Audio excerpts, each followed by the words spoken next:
तिमिरन्ध्रस्य ज्ञानाञ्जना शलाकया चक्षुरुन्मीलितं येन तस्मै श्रीगुरुवे नमः। नमो ॐ विष्णुपादाय कृष्णप्रेष्ठाय भूतले श्रीमते भक्तिवेदान्त स्वामिनिति नामिने। नमस्ते सरस्वती देवे गौरवाणी प्रचारिणे निर्विशेष शून्यवादी पाश्चात्यदेशधारिणे। जय श्री कृष्ण चैतन्य प्रभु नित्यानंद श्री अद्वैत गदाधर श्रीवासादि गौर भक्त वृंद। हरे कृष्णा कृष्णा कृष्णा हरे हरे, हरे राम राम राम हरे हरे। तो हरे कृष्णा। तो गौर पूर्णिमा उत्सव आহি আছে। तो तार कारणे আগতীয়া प्रस्तुति। तो कलिजुगर धर्म হৈছে हरिनाम संकीर्तन। कृतेयत जततु मखै कृतेयत ध्यायन्तु विष्णु त्रेतायं जततु मखै द्वापरे परिसर्जायं कलौ तद्धरि कीर्तनात्। तो सत्य जुगत मानुहे ध्यान কৰিছিলে, त्रेता जुगत डाঙৰ ডাঙৰ যজ্ঞৰ আয়োজন কৰিছিলে, দাপৰ যুগত মন্দিৰত শ্ৰী বিগ্ৰহৰ উপাসনা কৰিছিল বিশালভাৱে, আৰু কলি যুগত হৰি কীৰ্তন। আৰু আমাৰ মাজলৈ এই হৰি নাম হৰে কৃষ্ণ মহামন্ত্ৰ যে কীৰ্তন কৰোঁ আমি, তো আমাৰ মাজলৈ কোনে লৈ আহিলে? চৈতন্য মহাপ্ৰভু, গৌৰাংগ মহাপ্ৰভু। আৰু তেওঁৰে উৎসৱ গৌৰ পূৰ্ণিমা। তো ভগৱানে ভাগৱত গীতাত কৈছে, যেতিয়া ভগৱানে এই জগতখন সৃষ্টি কৰিলে, তো সৃষ্টি যেতিয়া কৰিছে ভগৱানে আমি যাতে এই জগতত সুখেৰে থাকিব পাৰোঁ তাৰ কাৰণে ভগৱানে কি পঠাইছিলে? যজ্ঞ পঠাই দিছিলে। তো যজ্ঞ পঠাই দিছিলে আৰু কৈছিলে তোমালোকে যজ্ঞ কৰিবা আৰু এই যজ্ঞ কৰি কিন্তু তোমালোকে সংসাৰত সুখেৰে থাকিবা। যজ্ঞ কৰিলে মানুহে কি লাভ কৰিব পাৰে? সুখ শান্তি লাভ কৰিব পাৰে। আৰু এই শ্লোকৰ তাৎপৰ্যৰ শেষত শ্ৰীল প্ৰভুপাদে কৈছে যে কলি যুগৰ কাৰণে কি যজ্ঞ? হৰিনাম সংকীৰ্তন যজ্ঞ। আমি অগ্নিহোত্ৰ যজ্ঞ কৰিব নোৱাৰো কলি যুগত, আমাৰ ক্ষমতা নাই। তো সেইকাৰণে কলি যুগৰ কাৰণে হৈছে হৰিনাম সংকীৰ্তন যজ্ঞ। হৰে কৃষ্ণ কৃষ্ণ কৃষ্ণ হৰে হৰে, হৰে ৰাম ৰাম ৰাম হৰে হৰে। তো আমি যদি হৰিনাম সংকীৰ্তন যজ্ঞ কৰোঁ তেনেহ'লে আমি বহুত সুখেৰে এই সংসাৰত আমি থাকিব পাৰিম। আৰু এনে জেগাত লিখিছে শ্ৰীল প্ৰভুপাদে যে আচলতে যি অগ্নিহোত্ৰ যজ্ঞৰ অনুষ্ঠান কৰে সেইবিলাক গৃহস্থসকলে কৰে, কাৰণ যিকোনো এটা যজ্ঞ সম্পন্ন কৰিবৰ কাৰণে ধনৰ আৱশ্যক হয়। আৰু ব্ৰহ্মচাৰী, বানপ্ৰস্থী আৰু সন্ন্যাসী তেখেতসকলে হৈছে ভিক্ষাবৃত্তি অৱলম্বন কৰে, গতিকে তেখেতসকলে এই অগ্নিহোত্ৰ যজ্ঞ সম্পন্ন কৰিব নোৱাৰে, তেখেতসকলৰ ওচৰত ধন নাই। তো গৃহস্থসকলে কৰে। কিন্তু কলি যুগত গৃহস্থসকলৰ ওচৰত ইমান ধন নাই যে তেওঁলোকে অগ্নিহোত্ৰ যজ্ঞ সম্পন্ন কৰিব পাৰিব। তো সেইকাৰণে আৰু তাৰ কাৰণে যিমানবিলাক বস্তুৰ আৱশ্যক হয়, দৰকাৰী হয়, সেই বস্তুবিলাকো উপলব্ধ নহয়, ব্ৰাহ্মণো পোৱা নাযায়। আৰু সেইকাৰণে কলি যুগত সকলোৰে কাৰণে হৈছে হৰিনাম সংকীৰ্তন। আৰু এনেকুৱা ইতিহাসত উদাহৰণ আছে যে যজ্ঞ কৰিবৰ কাৰণে অকল যে ব্ৰাহ্মণজন যোগ্য হ'লেই হ'ব তেনেকুৱা নহয়। তো যজ্ঞত যিজন ভাগ লোৱা ব্যক্তি সেইসকলৰ কি থাকিব লাগিব? অৰ্হতাৰ দৰকাৰ আছে। তো আপোনালোকে জানে ত্ৰিশংকু বুলি এজন ৰজাৰ কথা শুনিছে, ত্ৰিশংকু মহাৰাজ। তো তেওঁ দেখিবলৈ বহুত ধুনীয়া আছিলে আৰু তেওঁ ভাবিছিলে যে শৰীৰটো পৰিৱৰ্তন নকৰাকৈ তেওঁ স্বৰ্গলোকত যাব বিচাৰিছিলে আৰু যাবৰ কাৰণে যজ্ঞ কৰিব লাগিব সেইকাৰণে তেওঁ বেলেগ বেলেগ ব্যক্তিৰ ওচৰত গৈছে ঋষিমুনিবিলাকৰ ওচৰত গৈছে কৈছে মই এনেকুৱা এটা যজ্ঞ কৰক যাতে মই এই শৰীৰটোৰে চিধা চিধাকে স্বৰ্গলোকত যাব পাৰোঁ তেতিয়া ঋষিমুনিবিলাকে কৈছে যে তেনেকুৱা কোনো শাস্ত্ৰত বিধান নাই যে আমি পোনপটীয়াভাৱে এই শৰীৰটো ত্যাগ নকৰাকৈ আমি বেলেগ এটা লোকত যাব নোৱাৰোঁ আৰু ত্ৰিশংকু মহাৰাজ যে যাবই আৰু তেওঁ নিজৰ শৰীৰটোৰ প্ৰতি ইমান আসক্তি আছিলে কয় যে তেওঁ বাৰে বাৰে আইনা চাই থাকে আইনাত নিজৰ চেহেৰাটো চাই থাকে আৰু মই খাটাংকে ক'ব পাৰোঁ যে আমাৰ মাজৰো বহুতেই আমি আইনাখন প্ৰায়ভাগে আমি আইনাত নিজৰ চেহেৰাটো চাই ভাল পাওঁ বাৰে বাৰে আমি ধুনীয়া হওক বা নহওক বেলেগ কথা আমাৰ এটা আসক্তি এটা আছে তো যাই হওক ত্ৰিশংকু মহাৰাজ তেতিয়া তেওঁ বশিষ্ঠ মুনিৰ ওচৰত আহিলে বশিষ্ঠ মুনিয়েও ক'লে নাই মই এইটো কৰিব নোৱাৰোঁ আৰু তেতিয়া তাৰ লাষ্টত তেওঁ বিশ্বামিত্ৰ মুনিৰ ওচৰত আহিলে আৰু যেতিয়া বিশ্বামিত্ৰ মুনিৰ ওচৰত আহিলে বিশ্বামিত্ৰ মুনিয়ে প্ৰথমতে ক'লে মই নোৱাৰোঁ বুলি পিছত ক'লে যে মই বশিষ্ঠ মুনিৰ ওচৰতো গ'লোঁ তেওঁ ক'লে নোৱাৰোঁ তে আপুনিও নোৱাৰোঁ বুলি ক'লে আৰু যেতিয়া ক'লে বশিষ্ঠ মুনিৰ নাম শুনিলে তেতিয়া ক'লে মই কৰি দিম বুলি কৈছে কেলে কাৰণ বশিষ্ঠ মুনি আৰু বিশ্বামিত্ৰৰ মাজত কাজিয়া আছিলে কাৰণ বিশ্বামিত্ৰ মুনিয়ে কৈছিলে যে মই ব্ৰহ্মৰ্ষি হ'ব বিচাৰোঁ আপুনি মোক ব্ৰহ্মৰ্ষিৰ চাৰ্টিফিকেটটো দি দিয়ক প্ৰমাণ পত্ৰটো দি দিয়ক তে বশিষ্ঠ মুনিয়ে কৈছে নাই মই দিব নোৱাৰোঁ তুমি ব্ৰহ্মৰ্ষি হোৱা নাই ঠিক আছে ব্ৰহ্মৰ্ষি হ'বৰ কাৰণে তপস্যা কৰি আছিলে তপস্যা কৰি বহুত শক্তি আহৰণ কৰিলে আৰু তাৰপিছত তেওঁ যজ্ঞ অনুষ্ঠান কৰিলে আৰু কাৰণ শাস্ত্ৰত বিধান নাই তেতিয়া অহংকাৰটো মানুহৰ কেনেকুৱা এটা বিপদজনক বস্তু তো বিশ্বামিত্ৰ মুনিয়ে কৈছে শাস্ত্ৰত যদি বিধান নাই তেনেহ'লে মই কি কৰিম মই তপস্যা কৰি যি মই বল পাইছোঁ সেই তপবলেৰে মই তোমাক স্বৰ্গলোকত পঠাই দিম এনেকৈ কৈছে তো কষ্ট কৰিলে বিশ্বামিত্ৰই আৰু বিশ্বামিত্ৰৰ তপস্যাৰ ফলটো কোনে লাভ পালে ত্ৰিশংকু মহাৰাজে পালে কাৰণ অহংকাৰৰ কাৰণে তো ওপৰলৈ যে পঠাইছে যেতিয়া স্বৰ্গলোকত গৈছে যেতিয়া আমি এই শৰীৰটো আমাৰ কাৰণে আমি গন্ধ নেপাওঁ কিন্তু এই শৰীৰটো লৈ যেতিয়া আমি স্বৰ্গলোকত যাব মানে কি ক'ব গন্ধাইছে কি ক'ব গন্ধাইছে বুলি ক'ম স্বৰ্গলোকৰ আমিতো গন্ধটো নেপাওঁ তো স্বৰ্গলোকত যেতিয়া গৈছে ত্ৰিশংকু মহাৰাজ তেওঁলৈ কৈছে গন্ধ পাইছে দুৰ্গন্ধ ওলাইছে তাৰপিছত গম পালে যে পৃথিৱীৰ লোকৰ পৰা কোনোবাই তাক ধাক্কা মাৰি পেলাই দিছে আৰু তাৰ যে ধাক্কা মাৰি পেলাইছে মাথাটো তলফালে কৰি কিনে সি আহি আছিলে চিঞৰি চিঞৰি আহিছিলে বচাও বচাও বচাও বিশ্বামিত্ৰ মুনিয়ে দেখা পাইছে আৰে তাক মই পঠাইছিলোঁ স্বৰ্গলোকত সি আহি আছে কৈছে ৰুক যাও সি বেচেৰা মাথাটো তল কৰি কিনে ৰখি আছে আমাৰতো এই পৃথিৱীৰ বাহিৰত যোৱাৰ অভিজ্ঞতা নাই না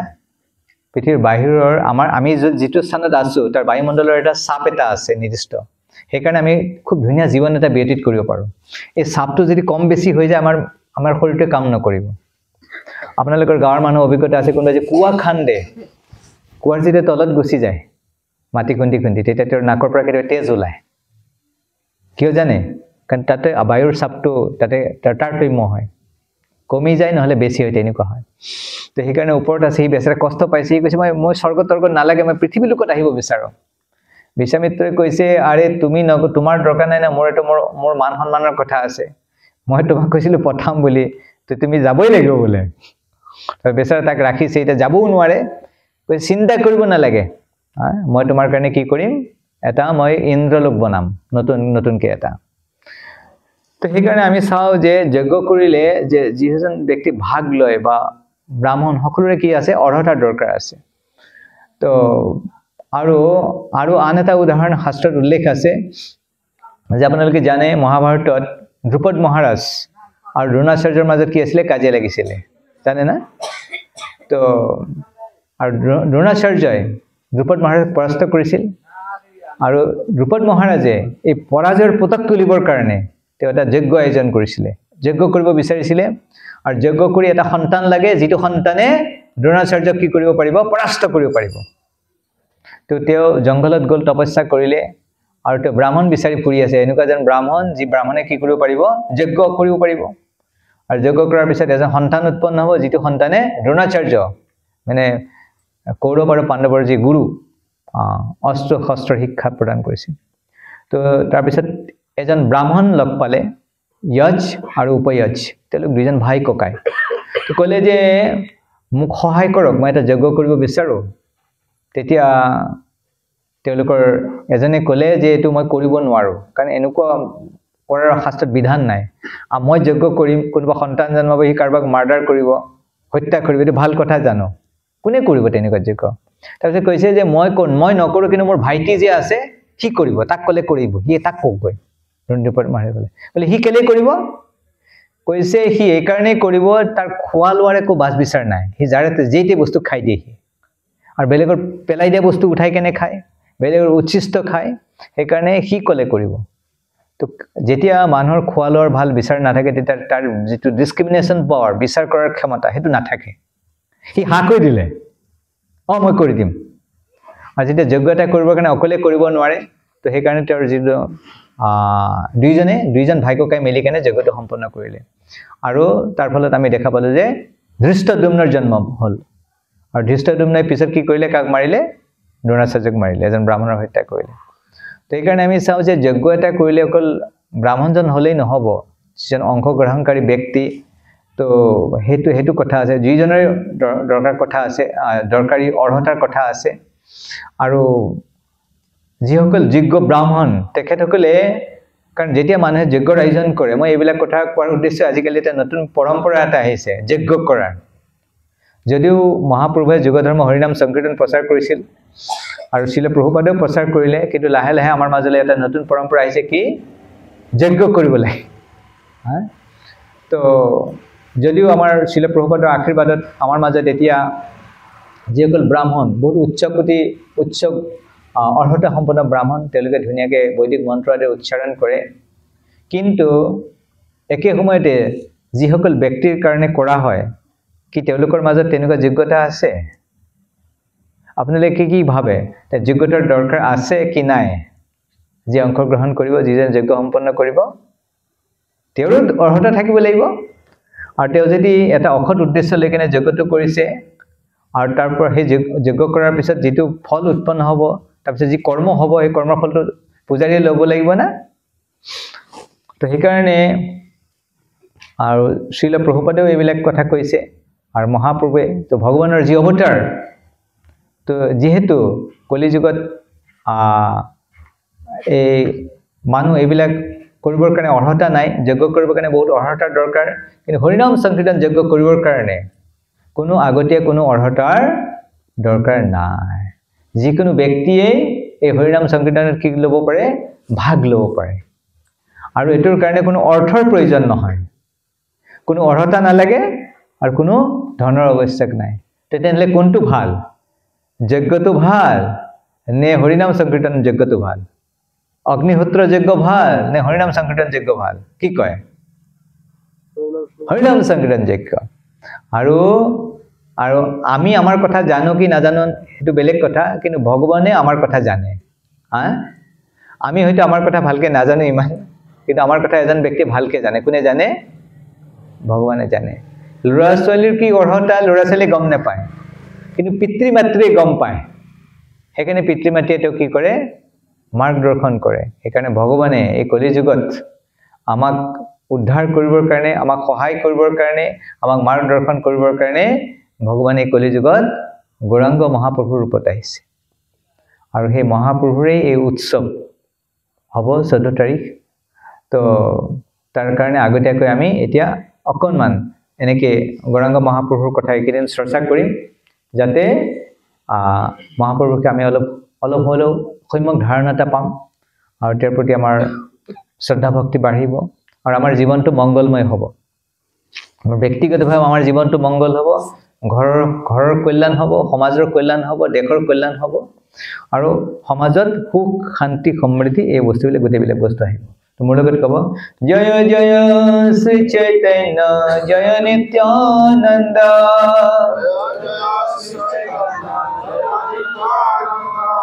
জয় দ্বৈত চন্দ্র জয়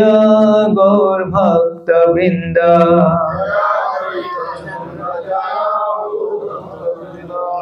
জয় জয় শ্রী চৈতন্য জয় নিত্যানন্দ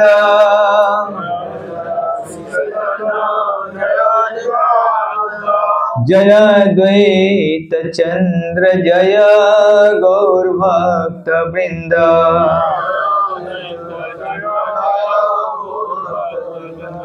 जय जय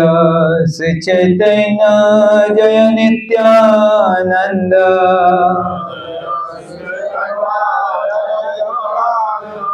जय द्वैत चंद्र जय गौर भक्त वृंद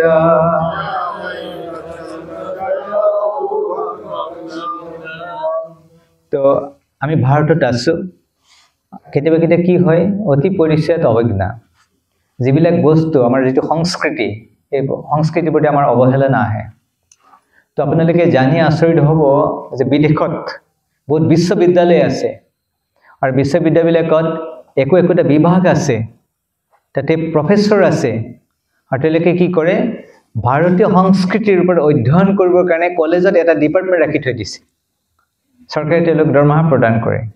শিল প্ৰভুপাদ যেতিয়া ৰাছিয়াত গৈছিলে ৰাছিয়াৰ এখন ইউনিভাৰ্চিটিৰ মস্কোৰ ইউনিভাৰ্চিটিৰ এজন প্ৰফেসৰ কটপস্কি তেওঁৰ লগত ভাৰতীয় সংস্কৃতিৰ চৰ্চা কৰিছে তেওঁলোকে ভাৰতৰ যি বৰ্ণাশ্ৰম ধৰ্ম এবিলাকৰ কথা আলোচনা কৰিছে বেদ পুৰাণ ৰামায়ণ মহাভাৰত তেওঁলোকৰ তাত আনকি এখন ৰাছিয়ান মহাভাৰত আছে তেওঁলোক হ্যাঁ আৰু আমি ইয়াতে কলে আমাৰ অবজ্ঞা ৰামায়ণ আমি জানো মহাভাৰত আমি জানো গীতা আমি জানো ভাগৱত সব জানো আমি আৰু তেওঁলোকে কি কৰিছে কলেজত ডিপাৰ্টমেন্ট খুলিছে হেতু পঢ়িবৰ কাৰণে তো এই কাৰণে শিল প্ৰভুপাদৰ কৃপাত আকৌ সেই আমাৰ শ্ৰদ্ধাটো ঘূৰি আহিছে তো এটো খুব ইম্পৰ্টেন্ট হেতু কৈছে सप्रसिद्धतो चैतन्य देवो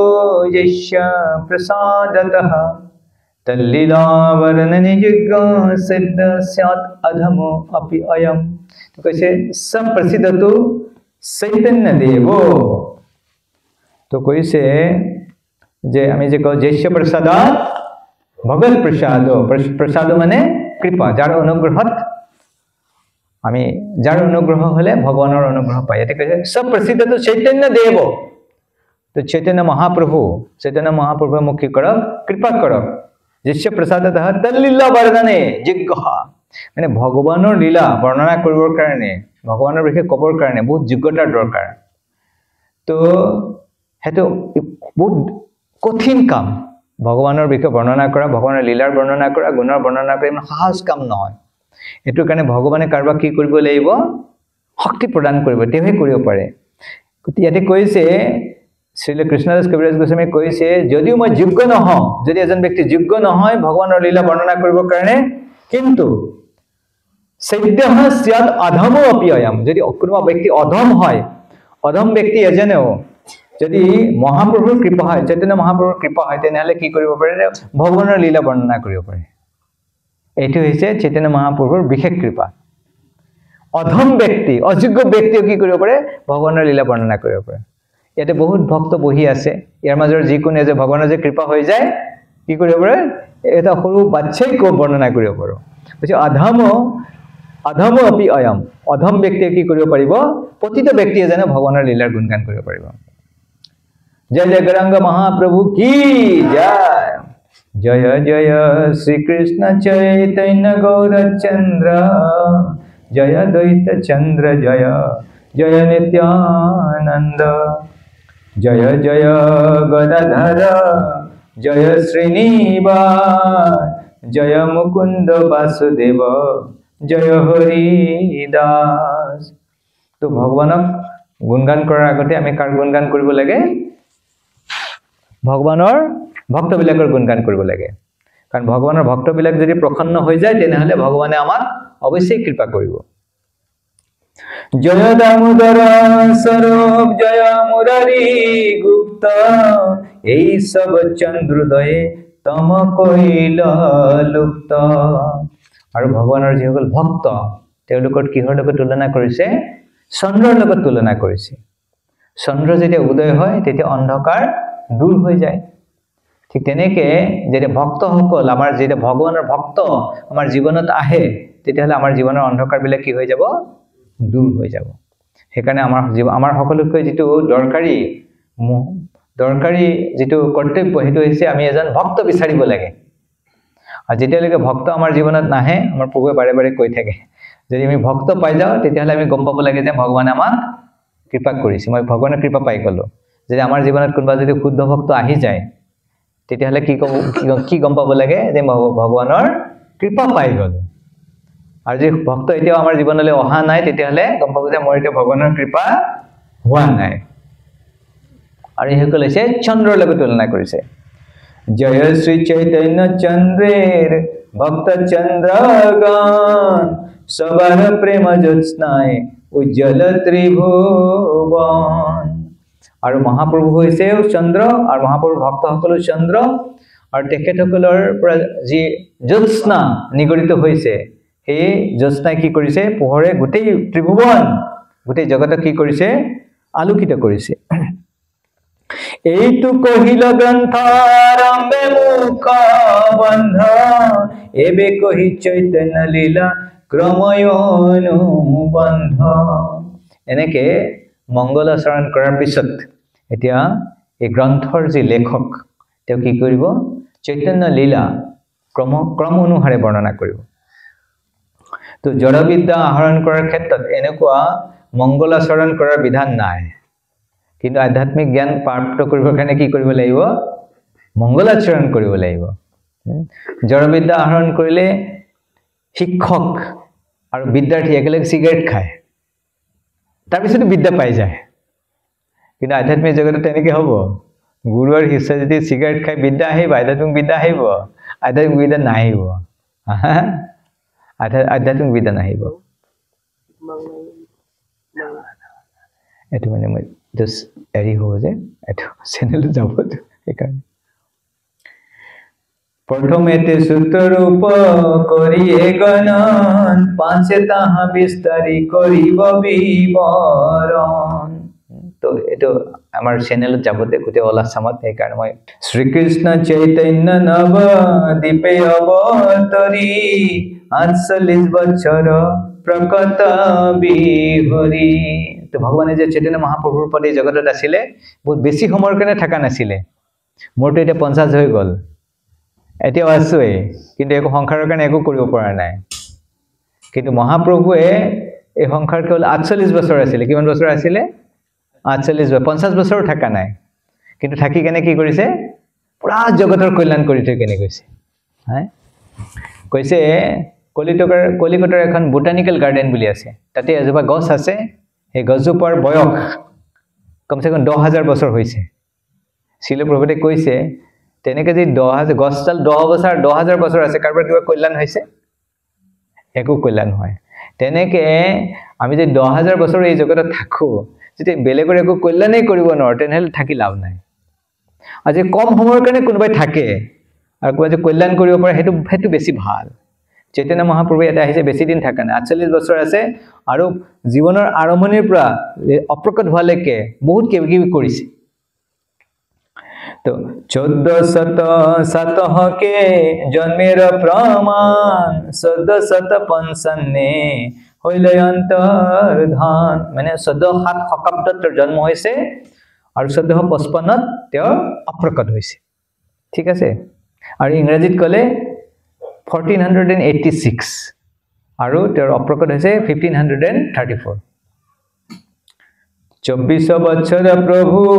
কইল গৃহবাস নিৰন্তৰ কইল কৃষ্ণ কীৰ্তন বিলাস তো কেতিয়াবা ভক্তবিলাকৰ মাজত মতভেদ হয় যিসকল ব্ৰহ্মচাৰী থাকে তেওঁলোকে কয় নাই ব্ৰহ্মচাৰীসকল শ্ৰেষ্ঠ আৰু গৃহস্থসকলে কয় নাই নাই গৃহস্থসকলে ডাঙৰ এনে কাজিয়া লাগি থাকে মতভেদ হৈ থাকে কিন্তু যিটো আশ্ৰমতে থাকক মহাপ্ৰভুৱে 24 বছৰ গৃহস্থ আশ্ৰমত আছিলে আৰু গৃহস্থ আশ্ৰমত থাকি কেনে কি কৰিছিলে নিৰন্তৰ কইল কৃষ্ণ কীৰ্তন বিলাস হৰে কৃষ্ণ মই কৈছিলো যে গৃহস্থ আশ্ৰমত ঘৰত থাকিলে কি কৰিব লাগিব হৰে কৃষ্ণ কীৰ্তন কৰিব লাগিব কেনেকৈ কৰিব লাগিব নিৰন্তৰ কইল কৃষ্ণ কীৰ্তন বিলাস তো মন্দিৰত থাকিলেও কীৰ্তন কৰিব লাগিব ঘৰত থাকিলেও কীৰ্তন কৰিব লাগিব এইটো হৈছে বিধান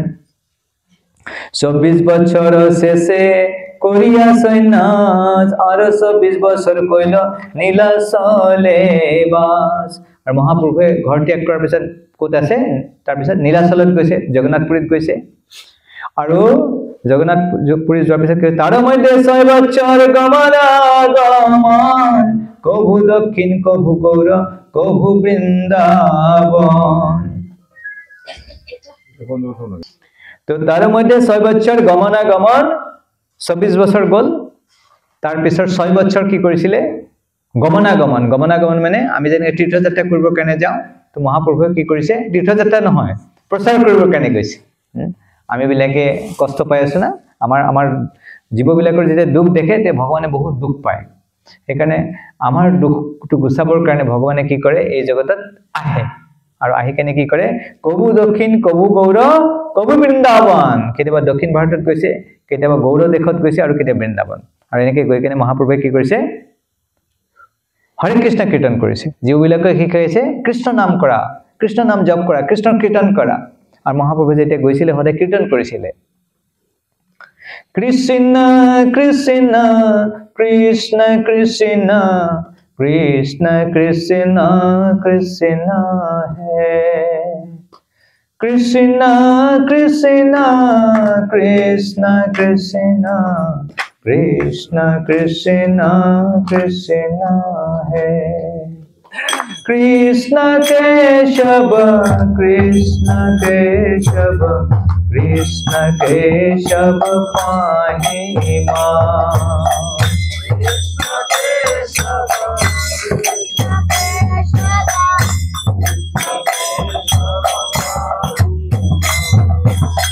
राम राघव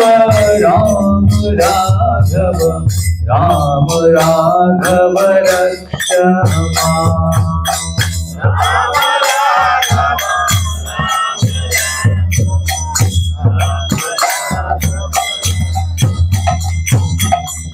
তেনেকে মহাপ্ৰভুৱে কীৰ্তন কৰি কৰি কৰি কৰি 6 বছৰ এনেকে কি কৰিছে? গমনাগমন কৰিছে। আৰু ভক্তবিলাকক কি কৰিছে? কৃষ্ণ ভক্তি প্ৰদান কৰিছে, কৃষ্ণ প্ৰেম প্ৰদান কৰিছে। অষ্টাদশ বৎসৰ ৰহিলা নীলাচলে, কৃষ্ণ প্ৰেম নামামৃতে ভাসাল সকলে। আৰু তাৰপিছত 18 বছৰ নীলাচলত বাস কৰিলে। আৰু এনেকে ভক্তবিলাকক, সকলো জীৱকে কৃষ্ণ প্ৰেমত তেওঁ আপ্লুত কৰিলে। গাৰ্হস্থে প্ৰভুৰ লীলা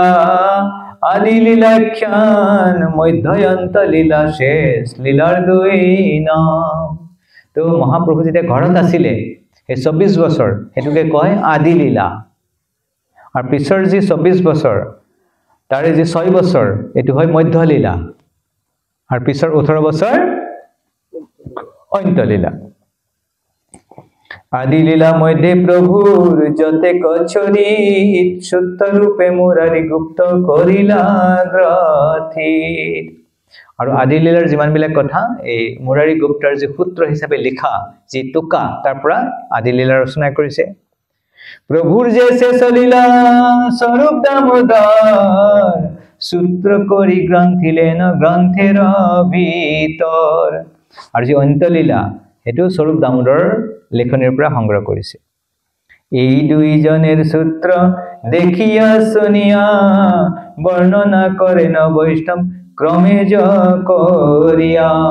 এনেকে এই আগৰ বৈষ্ণৱসকলৰ যি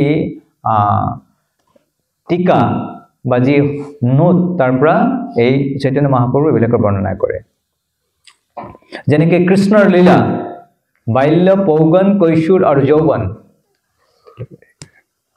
তো যেনেকে বাল্য, পৌগন, কৈশোৰ আৰু যৌৱন তেনেকে 4 ভাগ আছে, তেনেকে মহাপ্ৰভুৰ লীলাৰো কি আছে? বাল্য, পৌগণ্ড, কৈশোৰ আৰু যৌৱন। তো বাল্য মানে কি? জন্মৰ পৰা 5 বছৰলৈ বাল্য অৱস্থা। যেতিয়া 6 বছৰ আৰম্ভণি হ'ব, 6 বছৰৰ পৰা 10 বছৰলৈ কি? পৌগণ্ড। আৰু যেতিয়া 11 বছৰত ভৰি দিব, 11 বছৰৰ পৰা 15 বছৰলৈ কি? কৈশোৰ লীলা। আৰু যেতিয়া 16 বছৰত ভৰি দিব, যৌৱন। এইটো যে ভগৱানৰ, ঠিক আছে। তো তেনেকে মহাপ্ৰভুৰ লীলা কৰিছে, মহাপ্ৰভুৰ তেনেকুৱা। বাল্য পৌগন্ড কৈশোর যৌবন ছাড়ি ভেদ অতএব আদি খন্দে লীলা সারি ভেদ सर्वसद्गुण पूर्णं त्वं वन्दे फाल्गुन पूर्णिमा जिष्यं श्रीकृष्ण चैतन्य अवतीर्ण कृष्ण नामभिः। तो परमेश्वर भगवान श्रीकृष्ण चैतन्य फाल्गुन माहर पूर्णिमार दिनाखन शुभक्षणत এই জগতত তেওঁ কি হৈছে আবিৰ্ভূত হৈছে আৰু তেওঁ নিজে কি কৰিছে ভগৱানৰ নাম লগত লৈ আহিছে ঠিক আছে। তো এই জগতত যেতিয়া ভগৱান আহিছে ভগৱান অহাৰ আগতে কোন আহিছে ভগৱানৰ নাম আহিছে আগতে ভগৱান অহা নাই আগতে কোন আহিছে ভগৱানৰ নাম আহিছে। ফাল্গুন পূৰ্ণিমা সন্ধ্যায় প্ৰভুৰ জন্মোদয় সেই কালে দৈব যুগে চন্দ্ৰগ্ৰহণ হয় যেটা মহাপ্ৰভু জন্ম পাইছে তেতিয়া কি হৈছে ফাল্গুন পূৰ্ণিমাৰ দিন আৰু ভগৱানৰ ইচ্ছা কি চন্দ্ৰগ্ৰহণ হৈছে কাৰিক না চন্দ্ৰগ্ৰহণ হৈছে কিহৰ কাৰণে চন্দ্ৰগ্ৰহণ হৈছে তাৰ উদ্দেশ্য কি এটা উদ্দেশ্য আছে জেনেৰেলি চন্দ্ৰগ্ৰহণ হলে এতিয়া নাজানো আগৰ দিনত এই চন্দ্ৰগ্ৰহণ হলে তেতিয়া সময়টো কি হয় অলপ প্ৰদূষিত হয় কন্টামিনেটেড পিৰিয়ড সেই কাৰণে হেহন মানুহে কি কৰে স্নান কৰে আৰু কি কৰে ভগৱানৰ নাম কীৰ্তন কৰে। তো যেতিয়া মানুহবিলাক গংগাত স্নান কৰিবৰ কাৰণে গৈছে সবে কি কৰি আছে হৰে কৃষ্ণ কৃষ্ণ কৃষ্ণ হৰে হৰে হৰে ৰাম ৰাম ৰাম হৰে। তো সকলোবিলাকে কি কৰিছে স্নান কৰি আছে আৰু হৰে কৃষ্ণ কীৰ্তন কৰি আছে আৰু ভগৱানে চাইছে খুব ভাল সময় এতিয়া আৰু তেতিয়া ভগৱান কি হৈছে এই জগতত প্ৰকট হৰি হৰি বলে লোক হৰসিত হয়া জন্মিলা চৈতন্য প্ৰভু নাম জন্মায়া। তো এনেকে আগতে হৰি নামক পঠালে তাৰপিছত মহাপ্ৰভুৱে এই জগতলৈ আহিল দেখিছে ভগৱানে কিমান বুদ্ধি কৰি আহিছে। তো এনে পোনপটীয়াকৈ যদি কওঁ হৰে কৃষ্ণ কৰ তেতিয়া নকৰিব না কি বাহানা থাকিলেহে কৰে হয় কি না। এতিয়া যে মই যদি কওঁ বোলে এতিয়া প্ৰয়াগত যা কোনোবা যাব কিন্তু সেই মুহূৰ্তটো আহিলে ট্ৰেইনত জাগা নহ'লে মানুহ যাব হয় কি না প্ৰয়াগত চবে গৈছে না। তো এতিয়া যদি যাওঁ বুলি কৈ যাব কোনোবা ফ্ৰী টিকেট দিলেও নাযাব হয় কি না। কিন্তু যেতিয়া অমৃত যুগ হৈ গ'ল তেতিয়া চবেই অমৃতত স্নান কৰিবৰ কাৰণে চবেই গ'ল হয় কি না পইচা পাতি নহ'লে ধাৰ ঋণ কৰি হ'লেও গৈছে হয় কি না। তো সেইকাৰণে এতিয়া ভগৱানে চাই কলি যুগৰ মানুহটো এনে ডাইৰেক্ট ক'লে নকৰিব কামবিলাক সেইকাৰণে অকণ বাহানা কৰি কৰি কৰিব লাগিব এনে ডাইৰেক্ট হৰে কৃষ্ণ কৰ বুলি ক'লে নকৰিব সিহঁতে হয় কি না। তো ভগৱানে অকণ বুদ্ধি কৰি কৰি কেনে আমাক কি কৰাব হৰে কৃষ্ণ কৰাব। জন্ম বাল্য পৌগন্ড কৈশোৰ যুবা কালে হৰি নাম লওয়াইলা প্ৰভু নানা চলে। তো বাল্য অৱস্থা পৌগন্ড কৈশোৰ যৌৱন সকলো অৱস্থাতে মহাপ্ৰভুৱে কি কৰিছে বহুত চল চাতুৰি কৰি কৰি কৰি মানুহবিলাকক কি কৰিছে হৰে কৃষ্ণ কৰিবৰ কাৰণে শিকাইছে। আমাৰ প্ৰভুপাদে কেনেকৈ কৰালে সকলোকে হৰে কৃষ্ণ ধুনীয়াকৈ প্ৰসাদ খুৱাইছে আৰু তো চব হৰে কৃষ্ণ কৰি আছে হয় কি না। ভক্তবিলাকে ভাবে প্ৰভুপাদৰ লগত যদি কীৰ্তন কৰে তেতিয়াহ'লে আমাৰ দুপৰীয়া প্ৰসাদ চকাত ধুনীয়া প্ৰসাদ খাবলৈ পাব হয় কি না। বাল্য ভাব চলে প্রভু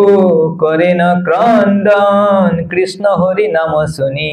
রহে রোদন। তো বাল্য অবস্থাত মহাপ্ৰভুৱে ক্ৰন্দন কৰে কিন্তু কোনোবাই যদি কয় হরে কৃষ্ণ কৃষ্ণ কৃষ্ণ হরে হরে হরে রাম রাম রাম হরে হরে। তো তেনেকে ক'লে বাচ্চাতে কন্দা বন্ধ কৰি দিয়ে মানে মহাপ্ৰভু জন্ম পালে কি কান্দে কিন্তু কোনোবাই যদি কয় দে এই মাতাজীবিলাকে যায় কয় হৰে কৃষ্ণ এনে ক'লে আকৌ কন্দা বন্ধ হৈ যায় আকৌ কোৱা বন্ধ কৰি আকৌ কান্দিবলৈ আৰম্ভ কৰে আকৌ কয় হৰে কৃষ্ণ। তেতিয়া কি কৰি কান্দিয়ে থাকে তেওঁ হৰে কৃষ্ণ কোচ কৈয়ে থাকে আৰু নাকান্দে। তো এনেকৈ মানুহবিলাক কি কৰিছে হৰে কৃষ্ণ কীৰ্তন কৰাইছে ভগৱানে আহি কেনে বাল্য ভাৱত চলে প্ৰভু কৰে না ক্ৰন্দন মানে বাচ্চাবিলাক এনে কান্দে এটা স্বভাৱ আছে সৰু বাচ্চাই কান্দে ভগৱানৰ আকৌ কিহৰ ক্ৰন্দন কথাবিলাক ছেপাৰেট কৰি দিয়া নহ'লে ইয়াতে লীলা কৰি থাকিব। ভাবে চলে প্রভু করে না ক্রন্দন কৃষ্ণ হরি নাম শুনি রহে রোদন অতএব হরি হরি বলে নারী গণ দেখিতে আইছে যেবা সর্ববন্ধু জন। সেইকাৰণে গাঁৱত খবৰটো গোটেই বিয়পি পৰিলে বোলে শশী মাতাৰ ঘৰত এটা সন্তান এটা জন্ম পাইছে জগন্নাথ মিশ্ৰৰ ঘৰত সন্তানটো কি হৰে কৃষ্ণ কলে কান্দা বন্ধ কৰে সবে হয় নেকি বলছল বলছ আমিও গৈ চাও সবে হে কেনে কি কৰি আছে হৰে কৃষ্ণ কীৰ্তন কৰি আছে গৌৰ হৰি বলি তাৰে আছে সৰ্বনাৰী অতএব হইল তাৰ নাম গৌৰ হৰি কাৰ শৰীৰৰ ৰংটো কেনেকুৱা আছিলে গৌৰ বৰ্ণ কোন বৰণীয়া আৰু যেটো হৰি বুলি কলে কান্দা বন্ধ কৰে হেকাৰণে মাতাজী বিলাকে কি নাম দিলে ইয়াৰ নামটো গৌৰ হৰি বুলিই থৈ দিও হেকাৰণে সন্তানটোৰ নাম কি হৈ গল আমি যে এতিয়া যে কীৰ্তন কৰো যে গৌৰ হৰি জয় গৌৰ হৰি তো গৌৰ হৰি তেতিয়াৰ পৰা নাম বিলাক আছে তো মাতাজী বিলাকে কি নাম দিয়ে গৌৰ হৰি বুলি নাম দিলে অতএব হইল তাৰ নাম গৌৰ হৰি বাল্য বয়স যাবত হাতে খড়ি দিল পৌগণ্ড বয়স যাবত বিবানা কইল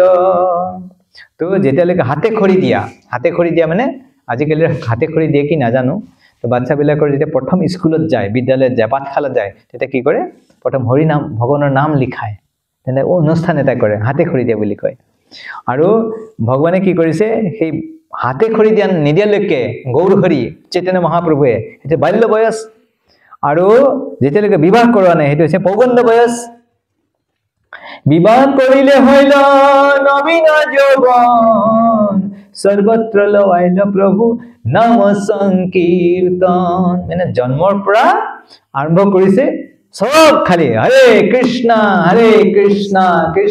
কৃষ্ণ হরে হরে হরে রাম হরে পৌগণ্ড বয়সে পড়ান শিষ্যগণে সর্বত্র করেন কৃষ্ণ নামের বাইখানে আর যেতিয়া পৌগণ্ড বয়স হৈছে তেতিয়া তো স্কুল খুলিছে বিদ্যালয় খুলিছে পাঠশালা খুলিছে নিজেও পঢ়ি আছে আৰু বেলেগক পঢ়ায় কিন্তু যেতিয়া ব্যাখ্যা কৰে কাৰবে শিকাৰ মাজেৰে কি কৰে কৃষ্ণ নামৰ মহিমাৰ ব্যাখ্যা কৰে কেনেকৈ কৰে সুত্ত বৃত্তি পাজিতিকা কৃষ্ণতে তাৎপর্য ঈশ্বরে প্রতীত হয় প্রভাব আশ্চর্য তো এনেকে শিকায় যে সকলে ভালকে বুজি পায় এনেকে ভালকে বুঝে মাতাজী বিলাক প্ৰণাম এতিয়া কৰিব নালাগে হৰে কৃষ্ণ প্ৰণাম কৰিব নালাগে এতিয়া বৃত্তি পাজিতিকা কৃষ্ণতে তাৎপৰ্য ঈশ্বৰে প্ৰতীত হয় প্ৰভাব আশ্চৰ্য তো আমাৰ সকলে প্ৰায়ভাগে স্কুলত গৈছে আৰু সকলে যিমান হলে অলপ হলেও জানে ক ফলা ব্যঞ্জন বৰ্ণ স্বৰবৰ্ণ এইবিলাক বস্তু জানে না তো স্বৰবৰ্ণ মানে কি স্বৰবৰ্ণত কি আছে অ আ সৰেয় হসেই দীৰ্ঘেই হসৌ দীৰ্ঘৌ কৰেক্ট না এ ওই ও কৰেক্ট না স্বৰবৰ্ণ ভাবিছে এইবিলাক কি স্বৰবৰ্ণৰ কথা কৈ আছে আমাক চৈতন্য পঢ়াব লাগে এইবিলাক বেলেগ কিবা কৈ আছে আৰু ব্যঞ্জন বৰ্ণৰ কি আছে ক খ গ ঘ ঙ ভাত খাই এটি ঘুম তাই টোপনি মাৰিলে আচ্ছা থাকা ঠিক আছে তো এটা হৈছে স্বৰবৰ্ণ আৰু এটা আছে ব্যঞ্জন বৰ্ণ যেটো চৈতন্য মহাপ্ৰভুৱে বাচ্চাবিলাকক শিকাইছে তে স্বৰবৰ্ণ বুলি কোৱা নাই স্বৰবৰ্ণৰ নাম দিছে সৰ্বেশ্বৰ স্বৰবৰ্ণৰ নাম কি সৰ্বেশ্বৰ আৰ ব্যঞ্জন বৰ্ণৰ নাম বিষ্ণুজন ব্যঞ্জন বৰ্ণৰ নাম কি দিছে বিষ্ণুজন আৰু স্বৰবৰ্ণৰ নাম হৈছে সৰ্বেশ্বৰ কিহৰ কাৰণে সৰ্বেশ্বৰ সৰ্বেশ্বৰ কাৰ নাম ভগৱানক সৰ্বেশ্বৰ বুলি কোৱা হয় সৰ্বেশ্বৰ কাক কোৱা হয় ভগৱানক সৰ্বেশ্বৰ বুলি কোৱা হয় আৰু সৰ্বেশ্বৰ মানে যি আনৰ ওপৰত নিৰ্ভৰশীল নহয় যি স্বতন্ত্ৰ ঈশ্বৰ সেইজনে সৰ্বেশ্বৰ আৰু বিষ্ণুজন মানে ভক্তবিলাকক বিষ্ণুজন বুলি কোৱা হয় বিষ্ণুজন মানে তেওঁ ভগৱানৰ ওপৰত নিৰ্ভৰশীল তেওঁ স্বতন্ত্ৰ নহয়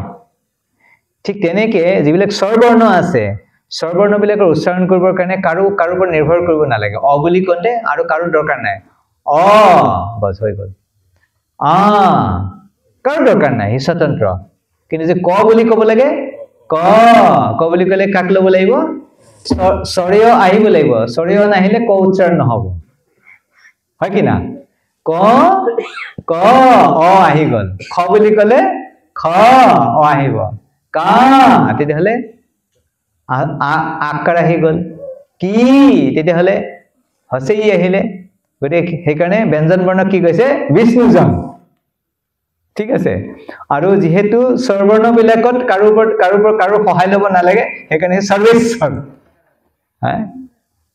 তাৰ পিছত যেনেকে অ আ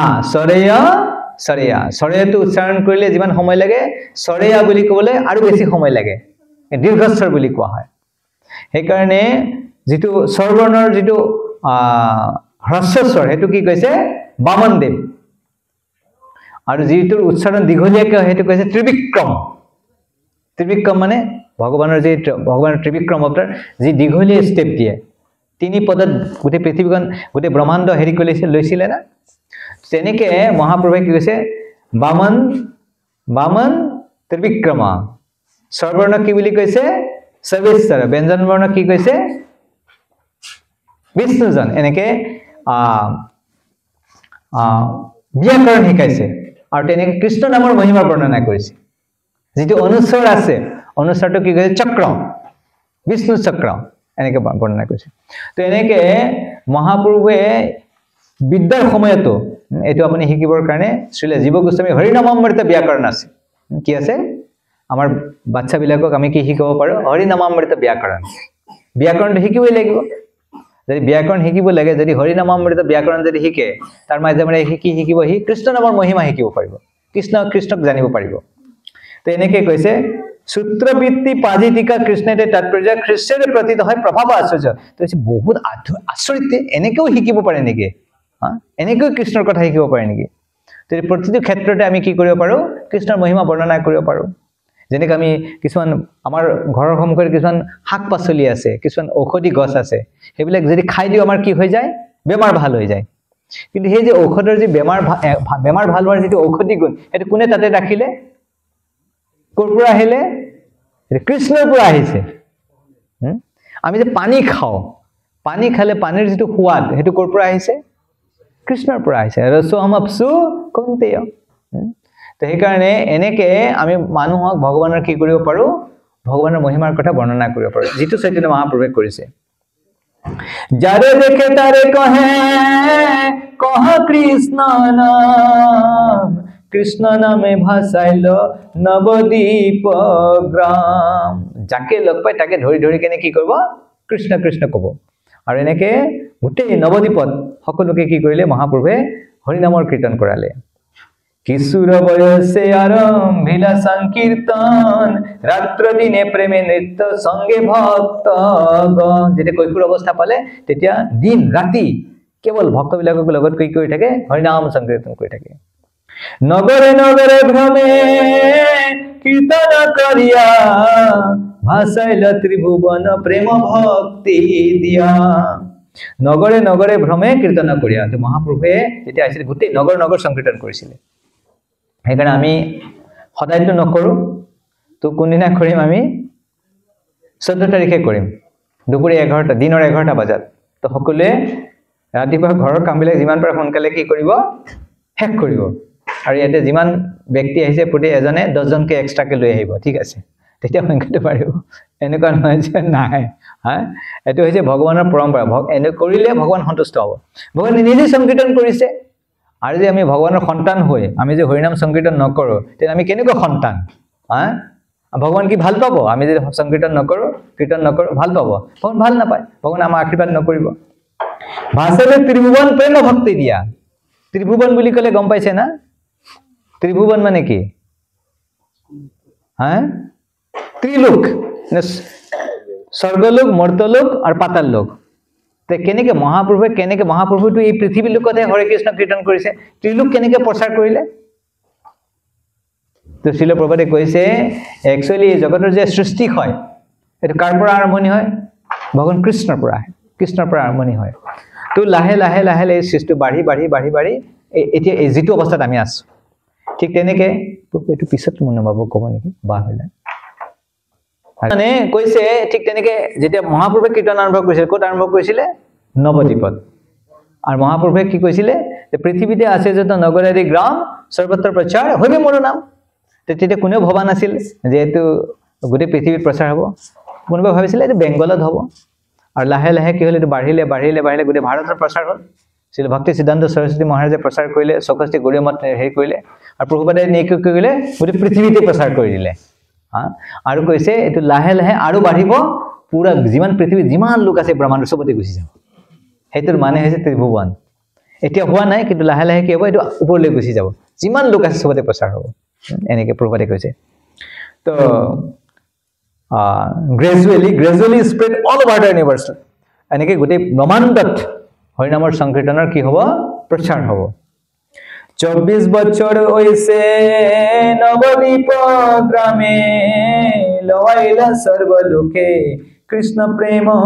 নামে এনেকে 24 বছৰ নৱদ্বীপত সকলোকে কি কৰালে কৃষ্ণ নামৰ কীৰ্তন কৰালে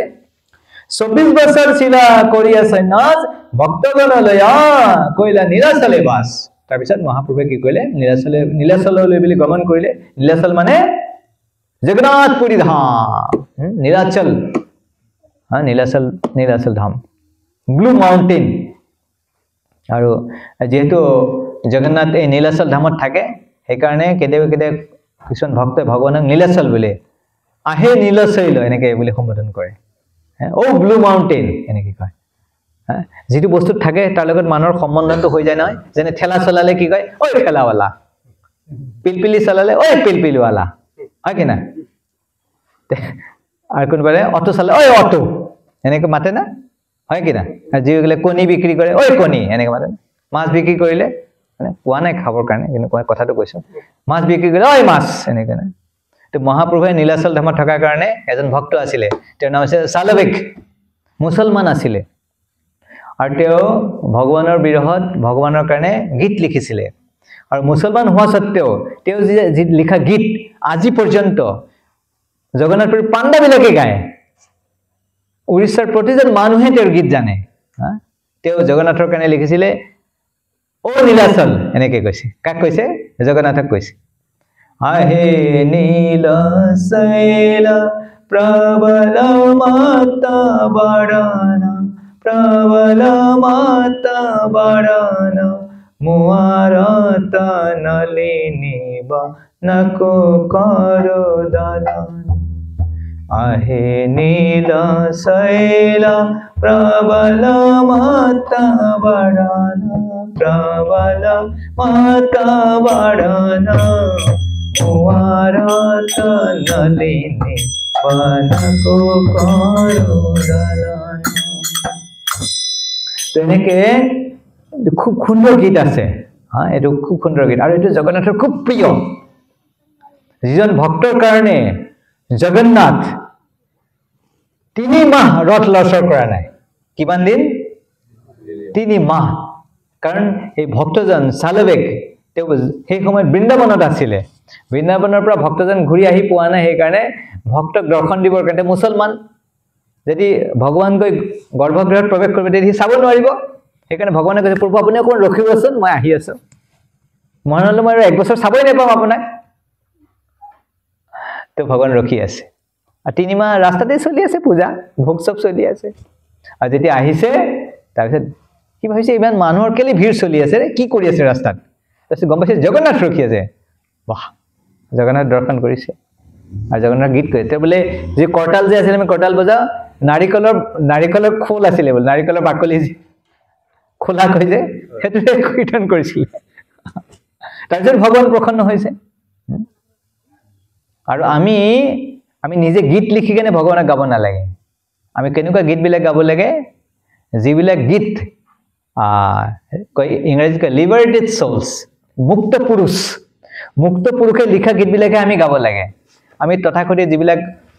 সংগীতজ্ঞ মিউজিক কম্পোজাৰ আছে জয়জগতিক তেওঁলোকে লিখা গীতবিলাক গাব নালাগে কেতিয়াও বুজি পাইছে ভগৱানৰ কোনবিলাক গীত গাব লাগে যিবিলাক মহাপুৰুষবিলাকে লিখিছে ভগৱানৰ শুদ্ধ ভক্ত সেইবিলাক গীতহে গাব লাগে তেতিয়াহে আমাৰ কল্যাণ হ'ব আৰু বাকীবিলাক যদি গীত গাওঁ আমাৰ মনোৰঞ্জন হ'ব কিন্তু ভগৱান প্ৰসন্ন নহ'ব বুজি পাইছে সেইকাৰণে এইটো সেইকাৰণে সালবেগ ভগৱানৰ শুদ্ধ ভক্ত সেইকাৰণে এই গীতটো পুৰীৰ পাণ্ডাবিলাকে তাক ভিতৰত সোমাব দিয়া নাই কিন্তু তাৰ গীত গাই আছে এতিয়া সালবেগক মন্দিৰৰ ভিতৰত সোমাব নিদিলে জগন্নাথপুৰীৰ মন্দিৰত আমাৰ শ্ৰীল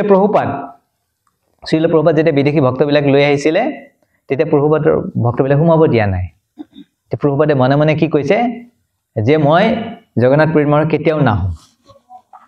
মোক কোনোবাই আনিব লাগিব তেতিয়া মই আহিম ভগৱানৰ ওচৰত কি কৰিছে মান কৰিছে অভিমান কৰিছে প্ৰভু মই নাহো আৰু কেতিয়াও মোৰ শিষ্যবিলাকে ঘুমাব দিয়া নাই মই কেলি আহিম অভিমান কৰিছে তাৰ পিছত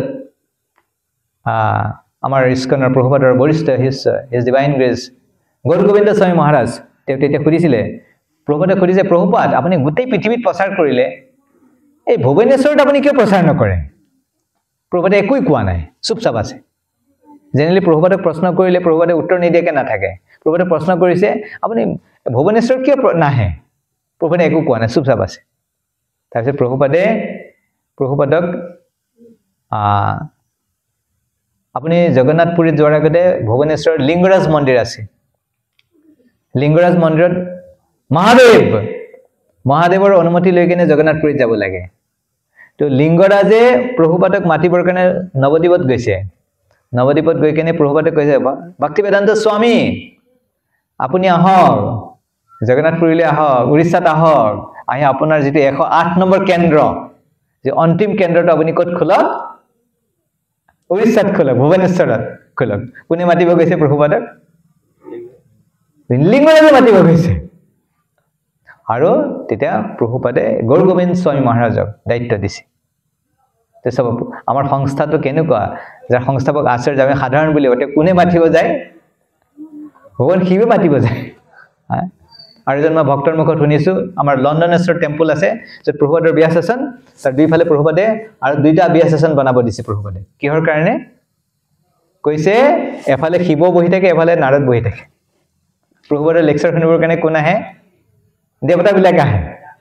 আৰু আমি ভাবো যে প্ৰভুপাদনো কি সাধাৰণ মানুহ না প্ৰভুপাদৰ সময়ত দেৱী দেৱতাবিলাক আহিছিল তো তাৰ মধ্যে নীলাচলে 6 বছৰ নিত্য গীত প্ৰেম ভক্তি দান নিৰন্তৰ আৰু 6 বছৰ নীলাচল ধামত যেতিয়া আছে প্ৰথম যে 6 বছৰ 18 বছৰ আৰু 6 বছৰ যে আছিলে তো ভক্তবিলাকৰ লগত বহুত নৃত্য কৰিছে কীৰ্তন কৰিছে গীত কৰিছে আৰু এনেকৈ সকলোকে প্ৰেম ভক্তি প্ৰদান কৰিছে সেতু বন্ধয় আৰ গৌৰ ব্যাপী বৃন্দাবন প্ৰেম নাম প্ৰচাৰিয়া কৰিলা ভ্ৰমণ এনেকে সৰ্বত্ৰ তো মহাপ্ৰভুৱে কি কৰিছে প্ৰেম নাম হৰি নাম প্ৰচাৰ কৰিছে এই মধ্য লীলা নাম লীলাময় ধাম শেষ অষ্টাদশ বর্ষ অন্ত লীলা নাম তার মধ্যে 6 বছর ভক্তগণ সঙ্গে প্রেম ভক্তি লওয়াইল নৃত্য গীত রঙ্গে 12 বছরে শেষ রহিলা নীলাচলে প্রেমাবস্থা শিখাইলা আস্বাদন চলে আৰু যে 12 বছৰ যে শেষৰ আছিলে মহাপ্ৰভু যে কি কৰিছে কেনেকে ভগৱানৰ বিৰহত ভগৱানৰ কেনে কান্দিব লাগে সেই কথা শিকাইছে প্ৰথমতে কি কৰিছে হৰিনাম কৰিবলৈ শিকালে কীৰ্তন কৰিবলৈ শিকালে নৃত্য কৰিবলৈ শিকালে কৃষ্ণ প্ৰেমত কেনেকে নাচিব লাগে কান্দিব লাগে হেবিলাক শিকালে আৰু লাষ্টত কি কৰিছে ভগৱানৰ বিৰহত এক্চুয়ালি ভগৱানত পোৱাতকৈ ভগৱানৰ বিৰহত ভগৱানৰ কাৰণে হেতু বেছি উচ্চ খাপৰ মানে কি হয় কেতিয়াবা যে আমি কাৰোবাক পাব বিচাৰো তেক যদি পাই যাও তাৰপিছত তেওঁৰ প্ৰতি প্ৰেমটো কমি যায় প্ৰেমটো ইমান নাথাকে কিন্তু নাপালে তেওঁৰ প্ৰতি আসক্তিটো স্মৰণটো বেছি হৈ থাকে সেইকাৰণে ভগৱানক পাই যোৱাতকৈ ভগৱানৰ পৰা যদি আমি ভগৱান কৃষ্ণক বিচাৰি নেপাওঁ তেতিয়া বেছি আতুৰতা বাঢ়ে পাই গলে কৃষ্ণক পালোৱে আৰু কৃষ্ণ খালি নে খা যে শুই যায় এতিয়া নাপালে কি কয় কৃষ্ণ কৃষ্ণ কান্দি থাকে ও কৃষ্ণ ও কৃষ্ণ ও কৃষ্ণ ও কৃষ্ণ পালে ঠিক আছে কৃষ্ণ থাক মই অলপ বজাৰটো কৰি আহো তুমি থাকিবা তেনেকা তো ৰাত্ৰি দিবসে কৃষ্ণ বিৰহ স্ফুৰণ উন্মাদেৰ চেষ্টা কৰে প্ৰলাপ বচন আৰু দিন ৰাতি কেৱল দিনতে ৰাতিও শুব নোৱাৰে কৃষ্ণৰ বিৰহত মহাপ্ৰভুৱে মানে কৃষ্ণৰ কাৰণে কেনেকে কান্দিব লাগে সেই কথা মহাপ্ৰভুৱে শিকাইছে উন্মাদৰ চেষ্টা কৰে প্ৰলাপ বচন উন্মাদৰ মানে পাগল হৈ গৈছে একদম শ্রী রাধার প্রলাপ জৈসে উদ্ধব দর্শনে সেই মত উন্মাদ প্রলাপ করে রাত্রি দিনে তো মহাপ্ৰভুৰ ভগৱানৰ প্ৰতি যে বিৰহ এটো বুজাবৰ কাৰণে এটা কাৰ উদাহৰণ দিছে ৰাধাৰাণীৰ উদাহৰণ দিছে ৰাধাৰাণী যে বৃন্দাবন কৃষ্ণ যেতিয়া বৃন্দাবনৰ গুচি গৈছিলে যে কৈছিলে যে মই ঘূৰি আহিম আৰু আমি সকলোৱে জানো কৃষ্ণ ঘূৰি অহা নাই আৰু হেতে ৰখি আছে আৰু কৃষ্ণই কি কৰিছে যে গোপীবিলাক ইমান কৃষ্ণৰ বিৰহ অনুভৱ কৰিছে তো কৃষ্ণই উদ্ধৱক পঠাই দিছে যাচোন যা সিহঁতক খবৰটো লৈ আহ তো কবি যে মই আহি আছো নহলে এটা মৰি যাব সিহঁতৰ বহুত কষ্ট পাই আছে আজি উদ্ধৱ যেতিয়া আহিছে উদ্ধৱ আৰু কৃষ্ণৰ যিটো শাৰীৰিক গঠন শাৰীৰিক অবয়ব কৃষ্ণৰ নিচিনা উদ্ধৱক দূৰৰ পৰা অহা দেখিলে কেনেকুৱা লাগে কৃষ্ণ আহি আছে এনেকুৱা লাগে তো গোপীবিলাকে কি ভাবিছে কৃষ্ণ আহিছে আৰু উদ্ধৱ যেতিয়া উদ্ধৱক দেখা পাইছে তো ৰাধাৰাণী একদম উন্মত্ত হৈ পৰিছে কি হৈ পৰিছে উন্মত্ত হৈ পৰিছে আৰু যেতিয়া ওচৰ আহি পাইছে কৈছে এইটো কৃষ্ণ নহয় যে উদ্ধৱ হয় আৰু যে চিঠি দিছে না চিঠি এখন দিছে আৰু চিঠিত খবৰ দিছে আৰু তেতিয়া ৰাধাৰাণীয়ে কি কৰিছে অলপ দূৰলৈ গৈছে দূৰলৈ কিনে ভোমোৰা এটা ফুলত যে ভোমোৰালৈ ঘূৰি থাকে না এই ভোমোৰাক চাই কিনে ভোমোৰাৰ কথা পাতি আছে তো ভাবিছে এই ভোমোৰাটো কোনে পঠাইছে কৃষ্ণই পঠাইছে কৃষ্ণৰ দূত হয় কৃষ্ণৰ দূত বুলি ভাবিছে ভাই কথা পাতি আছে আৰু পাগল হৈ গৈছে এসে কৃষ্ণই পঠোৱা নাই হ্যাঁ এনেকে কথা কৈ আছে তো ৰাধাৰাণীয়ে কৈছে তুমি যিমান কলে মই না যাও মই মথুৰালৈ না যাও কৃষ্ণই কৈছিলে আহিম বুলি কৈছে অহা নাই বহুত বহুত বেয়া কৃষ্ণ বহুত বেয়া আৰু ভোমোৰাবিলাক আমি সকলোৱে জানি এটা স্থানত নাথাকে এই ঘূৰি থাকে এটা ফুলত যাব আকৌ বেলেগ এটা ফুলত যাব আকৌ এটা বেলেগ এটা ফুলত যাব এনেকে কৈ থাকোতে হঠাৎ ভোমোৰাটো গুচি গল তো ৰাধাৰাণীয়ে খুব ভয় খাইছে মই যে এটা কথাবিলাক কলো কৃষ্ণ বেয়া বহুত বদমাছ মই নেযাও এই কথাবিলাক যদি যে ভোমোৰাটোকে কৃষ্ণ কৈ দিয়ে তেতিয়া কৃষ্ণ কি হ'ব আৰু নাহিব এইটো আৰু বহুত টেনচন হৈ গৈছে আকৌ ভোমোৰাটো আহিছে আকৌ ঘূৰি ঘূৰি কেনে আহিছে আৰে আৰে নাই নাই তুমি বহুত ভাল বোলে নাই আমাৰ কৃষ্ণও ভাল আচ্ছা ঠিক আছে এনেকে কৃষ্ণ তো আকৌ মানে এনেকে প্ৰলাপ কৰিছে এইটোকে প্ৰলাপ পাগল যেতিয়া মান পাগল হয় না পাগলিনী হয় তে কি কয় কি কৰে গম নাপায় তে কৃষ্ণৰ কাৰণে এনেকুৱা হৈ গৈছে তো এই অৱস্থাটো কোনে প্ৰকাশ কৰিছে চৈতন্য মহাপ্ৰভু এই অৱস্থাটো প্ৰকাশ হৈছে চৈতন্য মহাপ্ৰভুৱে কি কৈ আছে তো ভগৱান ৰাধাৰাণীৰ নিচিনা অৱস্থা হৈছে বিদ্যাপতি জয়দেৱ সন্দিদাসেৰ গীত আস্বাদনে ৰামানন্দ স্বৰূপ সহিত আগৰ বহুত কিছুমান কবি আছিলে বিদ্যাপতি আপোনালে নাম শুনিছে বিদ্যাপতি জয়দেৱ সন্দিদাস তেওঁলোকৰ যিবিলাক গীতবিলাক আছিলে সেই গীতবিলাক বেছিভাগে কি আছিল ৰাধা কৃষ্ণৰ লীলাৰ সম্পৰ্কীয় আছিল আৰু কেনেকে ৰাধাৰাণীয়ে কৃষ্ণৰ বিৰহত কেনেকে কৃষ্ণক লৈ কান্দি আছিল এই বস্তুবিলাক লৈ কেনে লিখিছিলে বা কৃষ্ণই ভক্তবিলাকৰ কাৰণে কি বিৰহ অনুভৱ কৰে আৰু এইবিলাক এই অৱস্থাটো আমাৰ নিচিনা সাধক ভক্তবিলাক আমি শুনিছো ঠিক আছে এইবিলাক আমি কৰিব নোৱাৰো কেতিয়া কোনো নকল নকৰিব এইবিলাক চৈতন্য মহাপ্ৰভুৰ নিচিনা উচ্চ কোটিৰ ব্যক্তিত্ব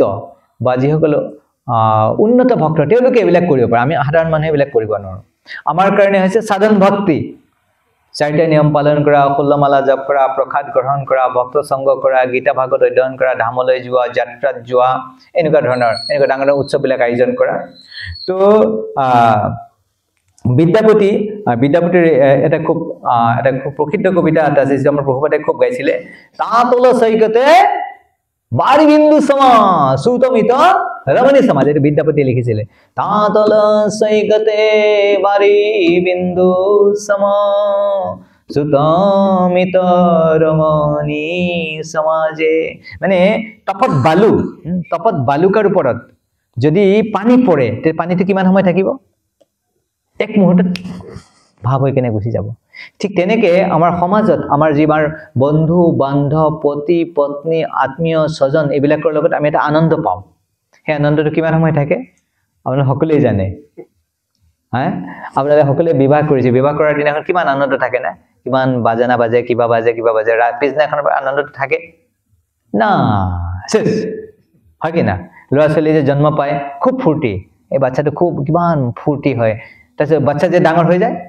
শেষ না মৰম শেষ গ'ল হয় কি না তো এনেকে এই জগতৰ বস্তুবিলাক কৈছে তাতল সৈকতে বাৰি বিন্দু সমা সুত মিত ৰমণী সমাজে সোসাইটি ফ্ৰেণ্ডশ্বিপ এণ্ড লাভ ইংৰাজীত কয় সোসাইটি ফ্ৰেণ্ডশ্বিপ এণ্ড লাভ সমাজ বন্ধু আৰু তথাকথিত প্ৰেম এই আনন্দটো কিমান হৈ থাকে অলপ সময়ৰ কাৰণে থাকে তো ইয়াতে বিদ্যাপতি কৈছে তুহে বিচৰি মন তাহে সমৰ্পিলো অব মজুগ হব কোন কাজে যে মই হে প্ৰভু মই আপোনাৰ মোৰ মনটো আপোনাক লগাব লাগিছিলে মই কি কৰিলো আপোনাক নলগাই কেনে কি কৰিলো এই তথাকথিত এই ভৌতিক জগতৰ সমাজ বন্ধু আত্মীয় স্বজন এইবিলাকত লগালো তে কি লাভ হ'ল একো লাভ নহল কৈ আছে এনেকৈ কৈ আছে তো এনেকৈ বিদ্যাপতি এনেকৈ কৈ আছে আৰু জয়দেৱ আৰু জয়দেৱ গোস্বামীৰ কথা আপোনালোকে সকলোৱে জানে জয়দেৱ গোস্বামীয়ে লিখা গীত গোবিন্দ এই গীত গোবিন্দ যদি নুশুনে জগন্নাথৰ টোপনি নাহে ৰাতি কি নাহে মহাপ্ৰভুটো উন্মত্ত হৈ আছে আজিলৈকে জগন্নাথ পুৰীত এনেকে সাদৰ এটা উৰাব লাগে জগন্নাথ ৰাতি খোৱাৰ আগতে জগন্নাথক আৰু সাদৰটোত কি লিখা থাকিব গীত গোবিন্দ আখৰ লিখা থাকিব তাতে লিখাকে হেৰি ওলাই কাপোৰ পাই এই লিখা যদি গীত গোবিন্দ এনেকে হেৰি কৰিব এনেকে গাত লগাই দিব তেতিয়াহে জগন্নাথৰ ৰাতি টোপনি আহে নহলে টোপনি আহে আৰু মহাপ্ৰভুৱেও এই গীতবিলাক শুনি শুনি কি হৈ আছে উন্মত্ত চণ্ডীদাস আস্বাদনে ৰামানন্দ স্বৰূপ সহিত আৰু অকল এনে বিদ্যাদেৱ বিদ্যাপতি জয়দেৱ চন্দ্ৰ এনেকুৱা নহয় আমাৰ এনেকুৱা এটা গীত আমাৰ অসমৰ মাধৱদেৱৰ নাম শুনিছে আপোনালোকে জানে শংকৰদেৱ মাধৱদেৱ শ্ৰীমন্ত শংকৰদেৱ মাধৱদেৱে এনেকুৱা এটা গীত লিখিছে ভগৱানৰ বিৰহত এইবিলাক মই আগতেও কৈছো যে এইবিলাক আমাৰ কাৰণে নহয় আমি গাই চৰ্চা কৰিছো ঠিক আছে কিন্তু আমিতো নকল কৰিব নোৱাৰো নকল কৰিতে গেলে কি হবে বিপৰীত আমি যে নকল কৰিব যা কি হৈ যাব পাব্লিক ধুলাই হ'ব কি হ'ব আমি নকল কৰিব যা এনেকা কি হ'ব পাব্লিক ধুলাই হ'ব তো কি কয় এটো মাধৱদেৱে এই গীতটো গাইছে মই কোন গাই শুনাইছো এতে খুব মই নকলে আপোনালে গম নাপালে হেতেন মাধৱদেৱে লিখা বুলি আগতে কৈ দিছে এই কাৰণে এতে কৈছে আলো মই কি কব দুখ পৰাণনি কৰে না দেখিয়া চাঁদ মুখ কৈছে আলো মই কি কব দুখ মই কি মোৰ দুখৰ কথা কম পৰাণ নিগৰে না দেখে চাঁদ মুখ কৈছে ভগৱানৰ মুখ কমল দেখা নাপায় কেনে কৈছে মোৰ প্ৰাণটো ওলাই যা হৈ আছে মাধৱদেৱে কৈ আছে ভগৱানৰ দৰ্শন কৰিবৰ কাৰণে ইমান উত্তাল উন্মাদ হৈ পৰিছে কৈছে আপোনাক যদি মই দেখা নাপাওঁ মই মৰি যাম কি হৈ যাব যেনেকৈ ল'ৰা ছোৱালীবিলাক থাকে না যে ছোৱালীয়ে যে কয় তাক নাপালে মই কি মই মৰি যাম এনেকৈ আকৌ ল'ৰাজনে কয় তাইক যদি মই নাপাওঁ কি হৈছে মই মৰি যাম এনেকৈ হা তো তেনেকৈ ভগৱানৰ ভক্তবিলাকে কি কয় ভগৱানক নাপালে কয় যে মই মৰি যাম এতিয়া এনেকৈ কয় আৰু এইটো নকলকে কোৱা নাই কিন্তু সঁচাকৈ কৈছে কত পুণ্যে লভিলো গুণেৰে নিধি শ্যাম ভগৱান গুণৰ সাগৰ কিবা পুণ্য কৰিছিলো সেই পুণ্যৰ বলত আজি পাইছিলো বংশীয়া নীলেক নিকৰুণে বিধি পাম আৰু বিধি এনেকুৱা বিধাতা এনেকুৱা বেয়া কৃষ্ণক মোৰ পৰা লৈ কেনে গুচি গ'ল বহুত বেয়া বিধাতা শ্যাম কানু বিনে মোৰ নৰহে জীৱন যদি কৃষ্ণক যদি মই নেপাওঁ শ্যাম কানুক যদি নেপাওঁ মই মৰি যাম আৰু মৰাটো একদম খাটাং হা শ্যামা বলিতে আকুলে কৰে মন যদি মই কৃষ্ণ নামটো লৈ যাওঁ মোৰ মনটো একদম উন্মাদ হৈ যায় উত্তাল হৈ যায় উন্মত্ত হৈ পৰে আৰু কৈছে দিৱস নাযায় সুখে নযায় ৰজনী মোৰ এনেকুৱা এটা অৱস্থা হৈছে গুৰু মাধৱদেৱে কৈছে মোৰ দিনো নাযায় ৰাতিও নাযায় আমিতো আমাৰতো ৰাতিটো ধুনীয়াকৈ যায় কাৰণ ৰাতিটো আমি টোপনি মাৰিব পাৰোঁ আমাৰ প্ৰব্লেম নাই দিনটো অকণমান কষ্ট হয় কাম চাম কৰিব লাগে ৰাতিটো আমাৰ টেনশ্যন নাই ঠাণ্ডা দিন আৰুতো টেনশ্যন নাই হয় কি না কিন্তু ভক্তবিলাকৰ কি হয় যেতিয়া কৃষ্ণৰ বিৰহ হয় দিনতো টোপনি নাহে ৰাতিও টোপনি নাহে আমাৰ দিনতো টোপনি আহে আমাৰ ৰাতিও টোপনি আহে মোৰো ভাল টোপনি আহে মোৰ আপোনালোকৰতো নাজানো মোৰ ভাল টোপনি আহে চন্দ্ৰ চন্দন মন্দ পৱন বৈনী যেনেকৈ আমি চন্দ্ৰ দেখা পালে আমাৰ ভাল লাগে চন্দনৰ গন্ধ পালে আমাৰ ভাল লাগে আৰু যে মলয়া বতাহ আহিলে আমাৰ ভাল লাগে কিন্তু গুৰু মাধৱদেৱে কৈ আছে যে ভগৱানক দেখা নোপোৱাৰ কাৰণে কি হৈছে আজি চন্দ্ৰমাক দেখি ভাল নালাগে চন্দনৰ গন্ধ ভাল নালাগে আৰু কৈছে মলয়া বতাহ মোৰ ভাইবিলাক মোৰ শত্ৰু হৈ পৰিলে কোথা যাও কোথা থাকো কিবা কৰে মন কানাইৰ নেওচনী দেও সব বন্ধু জান এতিয়া মই গম পোৱা নাই যে মই ক'ত যাম কি কৰিম কৃষ্ণৰ কাৰণে মই সব বন্ধু ত্যাগ কৰিলো সমাজ ত্যাগ কৰিলো মা দেউতা সকলোৱে ত্যাগ কৰিলো আৰু কৃষ্ণই এতিয়া মোক ঠগে কেনে গুচি গ'ল কি অৱস্থা আছে বহুত ৰিক্সো আছে হা কৃষ্ণৰ এনেকুৱা নহয় যে চবেই আছে কৃষ্ণই আচ্ছা ঠিক আছে চবে গ'লে মই তোৰ লগত থাকিম একো গেৰেণ্টি নাই কৃষ্ণই এৰি যাব পাৰে হা মাধৱদেৱে কৈ আছে চবকে এৰিলো হা কানাইৰ নেওচনী দেও সব বন্ধুজন বন্ধুবিলাকক এৰিলো চবকে এৰিলো আৰু প্ৰভু তুমিও এৰি থৈ গুচি গ'লা শ্যাম বন্ধু বিনে জীৱন এৰে কিবা কাজ বিৰহ অনল জলে হৃদয়ৰ মাঝে কৃষ্ণ যদি জীৱনত নাথাকে জীয়াই থাকি কি লাভ নাজানো দাৰুণ বিধি কি কৰে বিপত্তি কহয় মাধৱ ৰংগা পদ মোৰে গতি কৈছে ঠিক আছে কি বিপত্তি আহিব নাযায় বিধাতাই কি কৰে কৰিব কিন্তু মই এটা বস্তু জানো যে প্ৰভুৰ ৰংগা চৰণ কমল এইটো মই এৰি নিদিওঁ আৰু এইটোৱে ধৰিছো আৰু কহয় মাধৱ ৰংগা পদে মোৰে গতি, মোৰ এটাই গতি, মোৰ বেলেগৰ জীৱনৰ লক্ষ্য নাই আৰু এটাই গতি যে প্ৰভুৰ চৰণ কমল। আলো মই কি কাহাবো দুঃখ, পরানি গরে না দেখিয়া চান্দ মুখ, কত পুণ্যে লভিলু গুণের নিধি শ্যাম, বংশিয়া নীলে কনি করুণ বিধি বাম, শ্যাম কানু বিনে মোর নর হে জীবন, শ্যাম বলিতে আকুল করে মন, দিবস ন যাই সুখে ন যাই রজনী, চন্দ চন্দন মন্দ পবন বৈরিণী, কোথা যাও কোথা থাকো কিবা করে মন, কানাই রনে শনি দেও সব বন্ধু জন, শ্যাম বন্ধু বিনে জীবন নর কিবা কার, বিরহ নল জলে হৃদয় রমান, না জানো দারুণ বিধি কি করে বিপত্তি, কহয় মাধব রঙ্গা পদে মোর গতি। তো এই যে ভগৱানৰ প্ৰতি কি বিৰহ, কেনে কান্দিব লাগে, আৰু এই বস্তুবিলাক শিকাবৰ কাৰণে ভগৱানে আকৌ এই জগতলৈ আহিছে, ভগৱানৰ লগত সম্পৰ্ক স্থাপন কৰিবৰ কাৰণে। जय जय गौरांग महाप्रभु की जय, गौर पूर्णिमा महामहोत्सव की जय, श्रील प्रभुपाद की जय, उत्सव आयोजनकारी भक्त वृंद की जय, गौर प्रेमानंदे। हरे कृष्ण।